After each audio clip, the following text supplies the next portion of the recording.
Laura Bell. Aunty Laura Bell is a respected Gunditjmara elder who over many years has helped implement educational, legal and cultural initiatives that have benefited Aboriginal people across Victoria.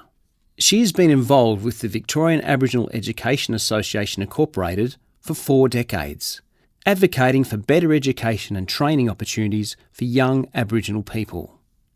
She has also lent her expertise to promote better understanding of Aboriginal culture at the state's leading tertiary institutions. In 1991, Aunty Laura helped establish the Windamara Aboriginal Corporation, which provides a wide range of services to Aboriginal communities in and around Heywood, Hamilton and Portland. Awarded life membership, Aunty Laura continues to donate her time to Windamara each week. A committed campaigner for land rights, Aunty Laura served on the inaugural board of the Murrumbidgee Nation's Aboriginal Corporation and was among those who fought to achieve native title settlements for the Gunditjmara people in 2007 and 2011.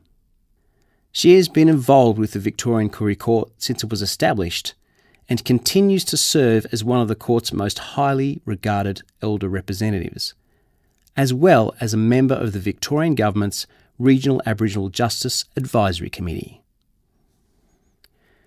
Aunty Laura Bell was the first Aboriginal board member of Heywood Rural Health. In addition, she has spoken at local, national and international forums, including as a member of the Aboriginal and Torres Strait Islander Church Committee. In 2001, Aunty Laura received the Centenary Medal for her service to the community and was an inaugural inductee to the Victorian Honour Roll of Women. In 2013, the University of Ballarat honoured her with Doctor of the University honoris causa. Armed with common sense, political savvy, compassion and an infectious laugh, Aunty Laura manages to be both highly respected and much loved. She is a true inspiration.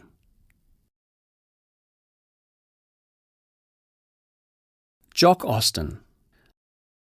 Jock Austin was a charismatic Gunditjmara man and a revered leader.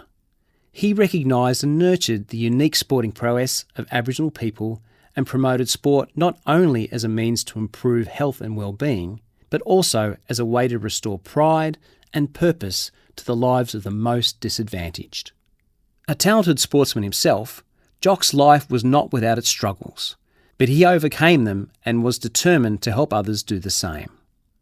To that end, Jock set up the Fitzroy Stars Aboriginal Community Youth Club Gymnasium in 1982. The Youth Club Gymnasium became a focal point for the Fitzroy community, with Jock, the tough but adored father figure, at its heart. Known today as Maysar, the organisation still occupies the same Gertrude Street building that Jock helped raise funds to purchase. Jock had a long association with the Fitzroy Stars Football Club and was the driving force behind the club's revival in the 1980s. He helped establish what is today known as the Sir Douglas Nicholls Sports Oval at the Aborigines Advancement League, where a pavilion bears his name. Jock was involved with numerous organisations, including the Victorian Aboriginal Youth Sport and Recreation Cooperative, the Victorian Aboriginal Legal Service, and the Victorian Aboriginal Childcare Agency, as well as the National Sports Foundation and the National Aboriginal Sports Council. In 1988, he received a NAIDOC Award for his community work. Many prominent Aboriginal figures have reflected on the positive impact Jock had on their lives. More than 1,000 mourners attended his funeral service, a powerful testament to the esteem in which he was held. Jock Austin was an impressive figure, described as physically imposing.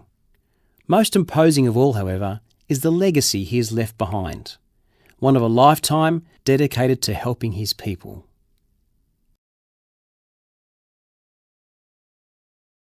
Beryl Booth.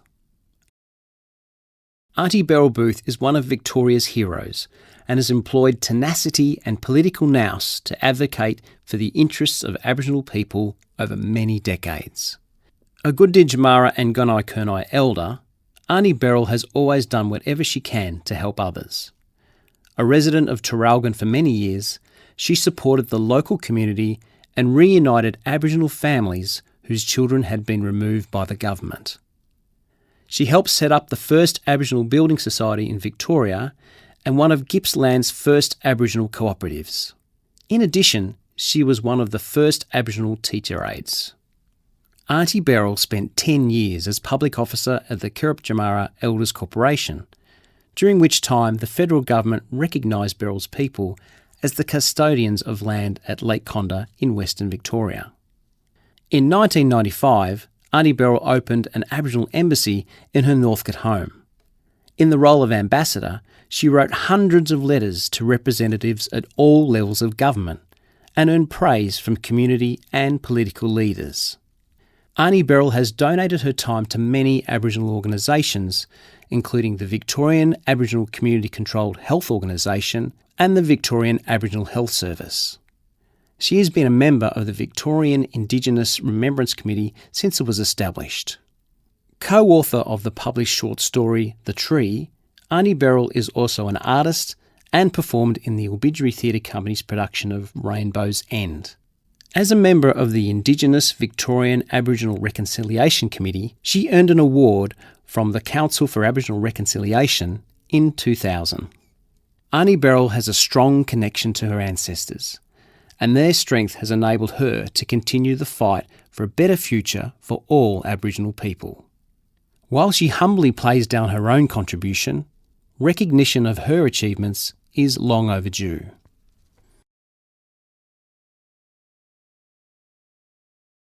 Margaret Tucker. Aunty Margaret Tucker was one of Australia's earliest female Aboriginal activists and a leading figure of the 20th century. Her unflagging work ethic helped fuel a movement that won rights once considered unimaginable for Aboriginal people in Victoria and around Australia.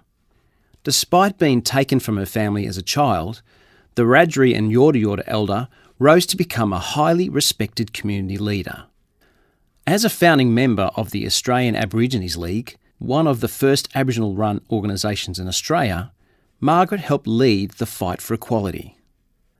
Her tireless fundraising efforts, which included the first Aboriginal debutante balls, were vital to the Aboriginal cause and helped improve countless lives.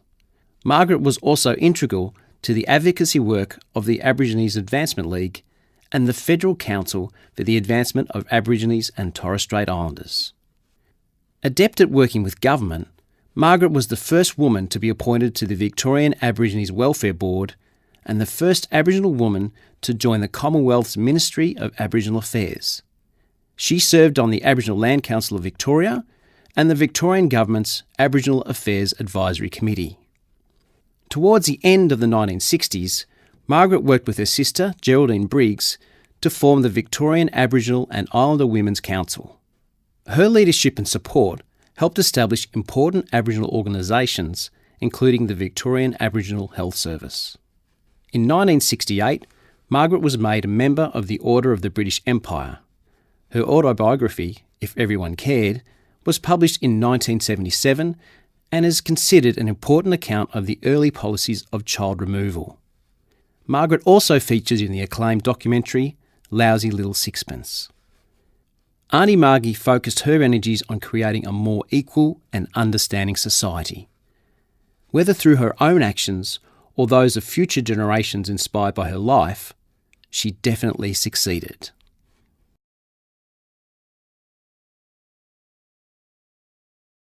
The Lovett Brothers.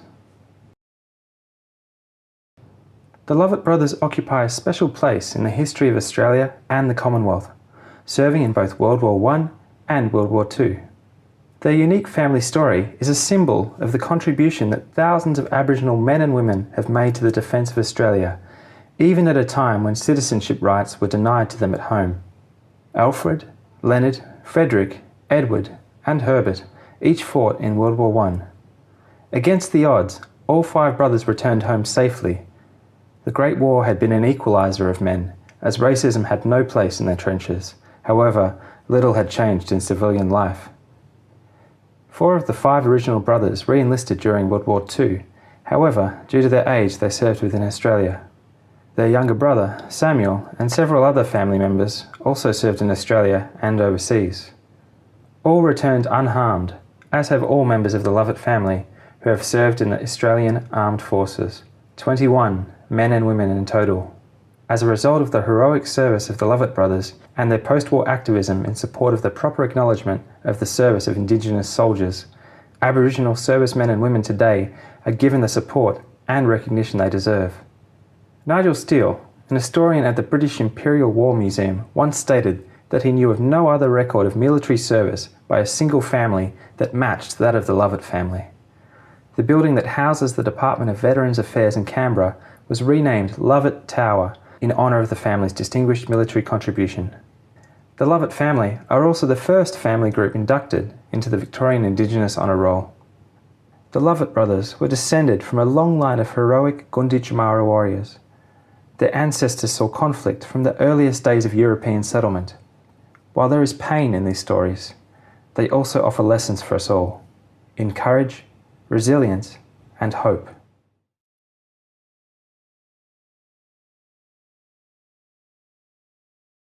Hillis Marris. Aunty Hillis Marris was many things: activist, artist, cultural leader and philosopher. She was also a visionary, whose success in establishing an Aboriginal school challenged the education status quo like never before. The daughter of prominent Aboriginal activists, Aunty Hillis was involved in Aboriginal affairs from an early age. After relocating from Shepparton to Melbourne, she became a well-known activist and public speaker in her own right. She was a founding member of the National Council of Aboriginal and Islander Women, helped set up the Victorian Aboriginal Legal Service and the Victorian Aboriginal Health Service, and chaired the Victorian Council for Aboriginal Culture. In 1977, Aunty Hillis received a scholarship to study in London. She returned to Australia convinced of the need for a holistic approach to Aboriginal education and set about creating a new model. The result was Warrawa Aboriginal College, the first independent Aboriginal school in Victoria, which opened its doors in 1983. Today, it remains Australia's only boarding school for Aboriginal girls. Its continued success is a testament to Aunty Hillis and her vision. Aunty Hillis was a gifted poet, and her spiritual song of the Aborigine is considered an anthem for her people. She collaborated to write and produce the television series Women of the Sun, which won several major awards. Hillis was also an advisor to the Victorian Government on Aboriginal affairs. In 1999, La Trobe University established an annual memorial lecture in honour of Aunty Hillis. Today, Marris House, at Melbourne Girls' College, sits as a tribute to its namesake. Aunty Hillis was also inducted to the Victorian Honour Roll of Women in 2001. Aunty Hillis believed the future to be in the hands of the young. Thanks to her efforts, many Aboriginal children are growing up with the opportunity to make a difference, just as she did.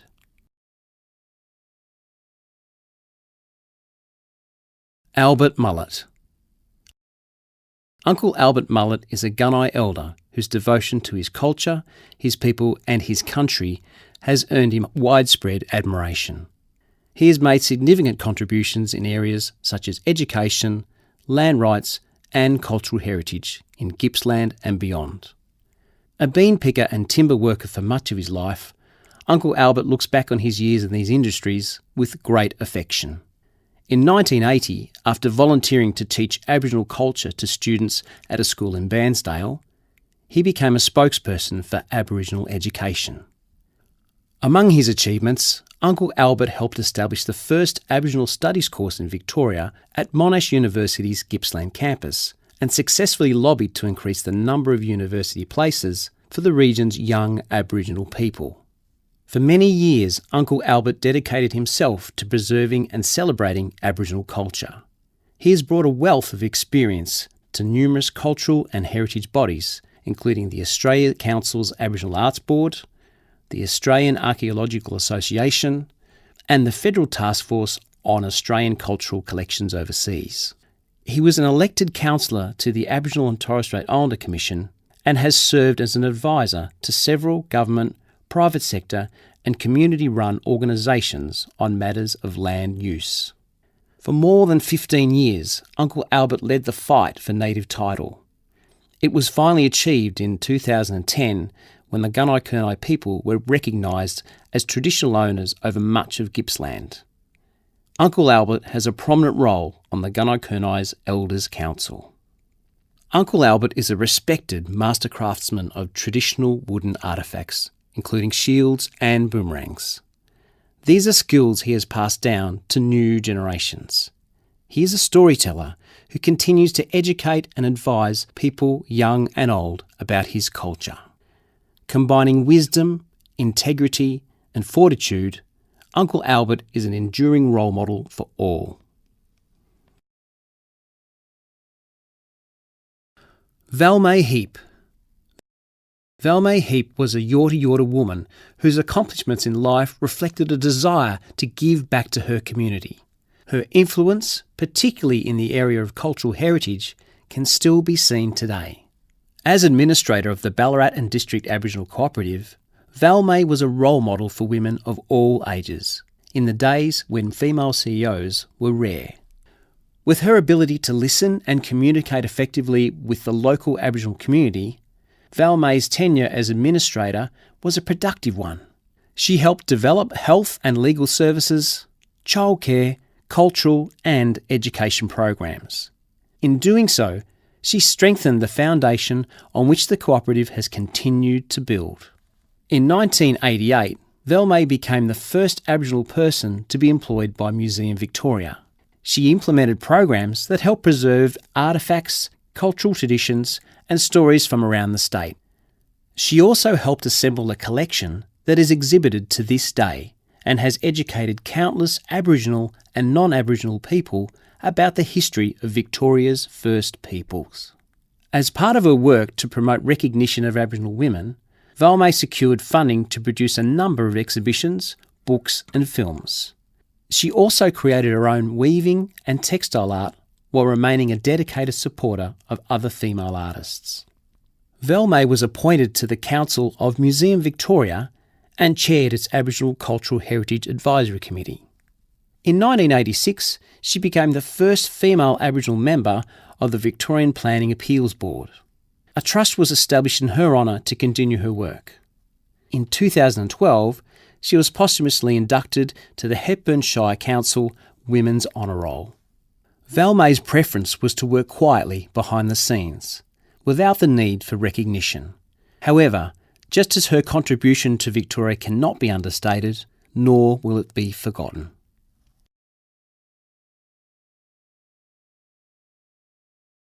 Harold Blair. Harold Blair was Australia's first Aboriginal tenor who captured the imagination of the public and used his high profile to demand better treatment for his people. For a mission-raised Aboriginal boy to become a renowned opera singer was an unprecedented achievement. In 1945, Harold sang on a radio talent show and attracted a record number of votes from listeners. Within months, he was accepted at the Melbourne Conservatorium of Music in Melbourne. He graduated with honours, becoming the first Aboriginal person to achieve a Diploma of Music. Harold performed around Australia and overseas in America. He returned to Australia to take part in a major national tour, marking the country's jubilee. It was a triumph, but also took its toll on his voice. Harold spoke out publicly about Aboriginal disadvantage and the importance of education for Aboriginal children. He was elected to the Aborigines Welfare Board and involved with the Aborigines Advancement League. He also established the Harold Blair Holiday Project, which sponsored trips to Melbourne for hundreds of Aboriginal children from country areas. Later, Harold became a music teacher and also served on the Commonwealth Arts Board. In 1973, he performed in the Aboriginal opera Dalgiri at the Sydney Opera House. It was to be one of his last public performances. Harold was made a member of the Order of Australia and posthumously inducted to the Live Performance Australia Hall of Fame. Each year, the Melbourne Opera Trust awards an Aboriginal student the Harold Blair Opera Scholarship. As an opera singer, Harold challenged long-held misconceptions about what Aboriginal people were capable of. He was able to move audiences in concert halls or at rallies with the power and richness of his voice, a voice that continues to resonate.